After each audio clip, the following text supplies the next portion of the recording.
Hello everyone, ito na yung kinat natin na corset na tube pincel. Una nating itagpi ay yung sa lining ng dress. Yung sa may bust point pababa.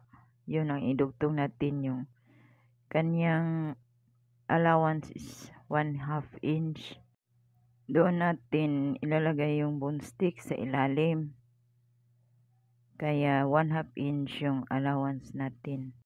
Yung wrong side, yun ang itatago natin sa ilalim para mat lang yung makikita sa likod.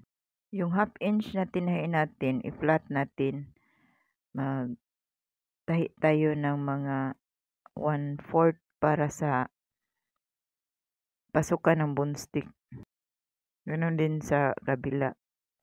Dito hindi nakikita yung tahi doon sa machine kasi hindi ko namalayan yung caption sa video is hindi pala nasali yung sa may tahian ng machine. Pero makikita at maunawaan nyo naman yan kasi makikita yung ibang part sa ginawa ko. Pagkatapos sa harapan na portion, idugtong natin sa may likod. Mga 1 inch yung allowance sa tahi. Yung sa may bandang itaas, straight lang yung sa may likod ng bust papunta sa waistline. Pero hindi natin yan tinatanggal muna kasi hindi pa nasukat. Pero pagkatapos nasukat, tinanggal ko na yan. Sa kabilang side, ganun din ang gagawin natin. I-balance lang natin yung pagka-line para hindi siya magkatulad lang ng distansya dun sa kabilang side. Tapos itahi din natin pagkatapos ipin. Yung pagkatahi din is 1 inch din yung allowance. Pagkatapos natin sa lining, doon na tayo mismo sa body, yung sa main. Yung sa ilalim ng cloth, yun ang satin, tapos yung lace, yun ang baba. Kung hindi ka pala sanay sa mga ganitong paraan, dapat itahi mo muna sa satin ang lace para hindi siya gagalaw. Kasi yung lace kasi is stretchable, tapos yung satin ay hindi siya stretchable. Mahirap kasi yan kapag hindi ka sanay kasi hindi siya mag-balance nung kasi mag-stretch yung lace. Yung satin kasi matigas siya. Yung ginagawa ko niyan is pinipin ko yung lace sa satin para steady lang siya. Tapos pag tinahi ko siya, dulo sa dulo yung pagkatahi ko para magpantay siya pagka tapos na siya madugtong. 1/2 inch din yung allowance sa kabilang side na naman. Kasi pag hindi siya magka-dugtong, ang tendency niyan mas mahaba yung lace kaysa satin. Kaya binabaliktad-baliktad ko siya para magpantay lang siya doon sa pagkatapos na. Pero kung itatahi mo muna yung lace sa satin, mas maganda dire-diretso ka na sa pagtahi. Lalo na kung hindi ka pa sanay sa ganyang estilo. Kasi kung bago ka pa, mabigat pa yung kamay. Kasi yung teknik na yan, dapat magaan lang yung hawak mo sa tela. Bali guide lang yung kamay natin. Kung nakikita nyo, pinaplat ko muna yung satin, tapos yung lace, pinipin ko siya para steady lang yung niya doon sa satin. Para hindi siya mas mahaba kaysa satin pagkatapos.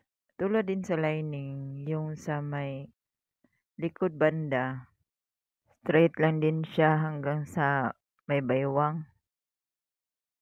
Same din pagkatahi dun sa lining, 1 inch din yung allowance. Tuloy-tuloy na hanggang dun sa pinakaibaba 1 inch yung allowance sa tahi.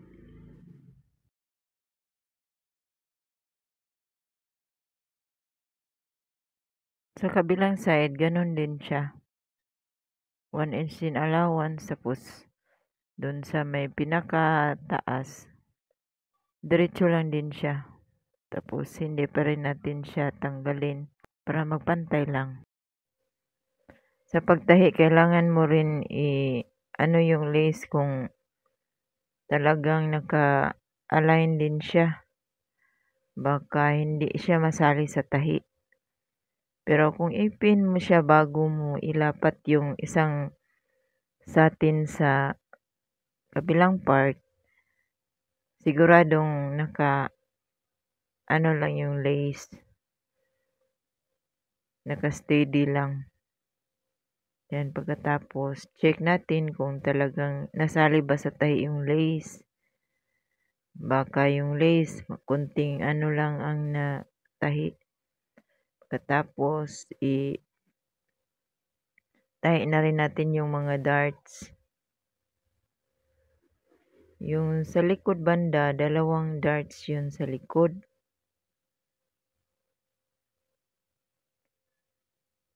Yung sa markings natin, doon natin susundin yung mga markings natin doon sa pagkat natin ng tela.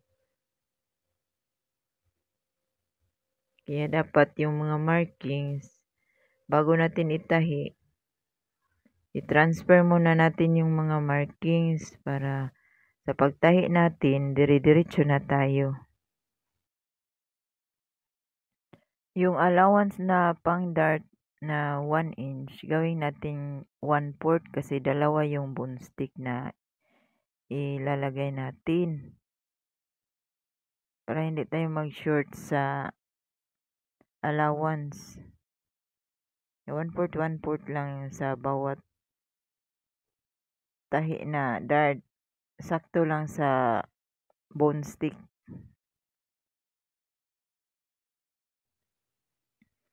Doon sa pag-pattern natin, hindi natin na-less yung ano sa distance sa dart. Kaya dito, i-sure natin na yung kapitan ng baspad insakto sa doon sa body.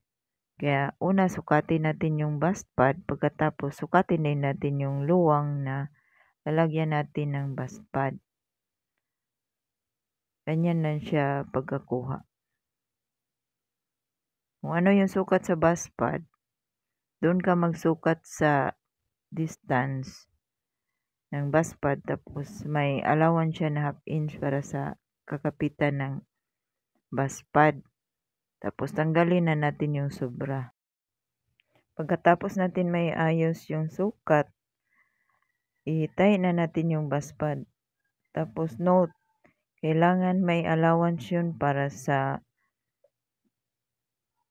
lining na i-attach natin.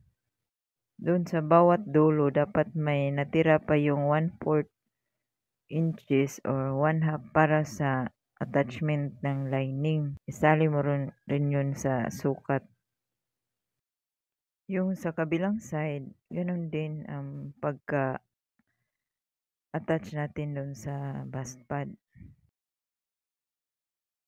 Naka-zoom in na yan ang video para makikita nyo yung distance ng pagkatahi.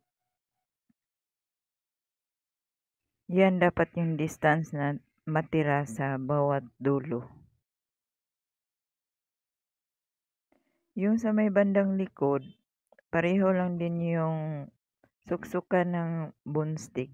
Pareho lang yun ang allowance para sa bone stick. Pareho lang yun din ang tahi, 2 tahi. Para mag-balance yung lining at saka yung main body. Kung napansin nyo, dinugtong ko na yung lining sa main body.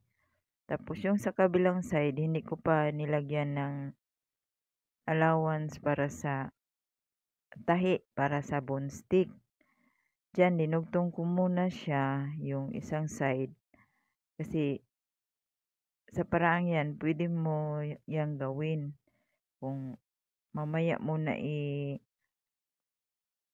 tahi yung bone stick section pagkatapos mong nadugtong ang lining at saka yung main body. Tuloy-tuloy lang ang tahi from lining to the main body. 1/4 yung tahi niya. Eksakto lang yan para may pasok yung bone stick. Tapos yung pinakadulo, unti-unti na lang natin i-drop to 0. Dun sa may bandang baba ng waistline. Yung distance ng pagkagawa natin dun sa bone stick sa kabila, dapat ganon din ang distance sa kabila. Dapat pantay siya para hindi siya masagwang tingnan. Dapat balance talaga. Tapos yung distance din ng stick bone na pangalawa, dapat pantay din siya. Kaya sukatin natin yung sa kabila, lipat doon sa kabilang side para balance ng bawat side. Tapos tuloy-tuloy na sa pagtahi kung ma-measure na natin yung distance. Pagkatapos, yung markings natin para sa design, ilipat na natin doon sa harap. Gamit natin yung ruler, pantay natin doon sa harap at sa likod. Lagay natin doon sa harapan yung markings para madali na natin itahi yung design. Medyo blurry lang yung kuha natin ng video. Dito na part, hindi ko napansin, baka sa cellphone hindi nagmo-moist, hindi ko siya nalinis. Kasi hindi ko na-review pagkatapos. Ngayon ko lang napansin. Pagkatapos may lipat yung markings, ano natin doon sa harap, tapos i-clear natin yung mga markings bago natin tahian, tapos i-dark natin, tapos sukatin kung balance ba yung magkabilang side. Para kung naikabit na natin yung design, hindi siya tabingi, yung balance yung pagkaayos niya sa harap. Ito na yung half balloon na pinalaliman ko ng hard tool. 4 layers yung hard tool. Ginawa kong 4 layers para masyadong yung umbok niya. Kaso lang yung mga kuha ko sa medyo bandang huli, masyadong blurry yung pagkakuha. Hindi ko na punasan yung camera. Yung ini-attach natin na design from sa dulo, distance siya ng mga 2 inches bago natin ikabit. Yung pinaka-center niya, kailangan ipin natin yan sa center nun sa taas para balance yung pagkalagay natin doon sa main body. Ipin natin yan para masigurado natin yung center. Yung pagkatahi, dapat sa ilalim banda yung tahi para hindi siya masamang tingnan. Yung lines, ano na yung lines, kaya diretso na tayo sa pagtahi. Yung extra na length, sharing na lang natin doon sa may gitna banda para yung umbok doon sa gitna. Kasi yung design niya, sa gitna yung umbok ng kanyang design. Tahi natin siya hanggang sa dulo. Yung parang nag-arc yung pagka-design niya sa gilid papunta sa center. Pagkatapos natin may tahi yung satin na may nakapatong na Taiwan Hosi na tela, tahi na rin natin yung tool, yung hard tool. Kasi yan yung magpupush ng design sa gitna. Sa bandang gitna lang yung tool. Kasi yun sa may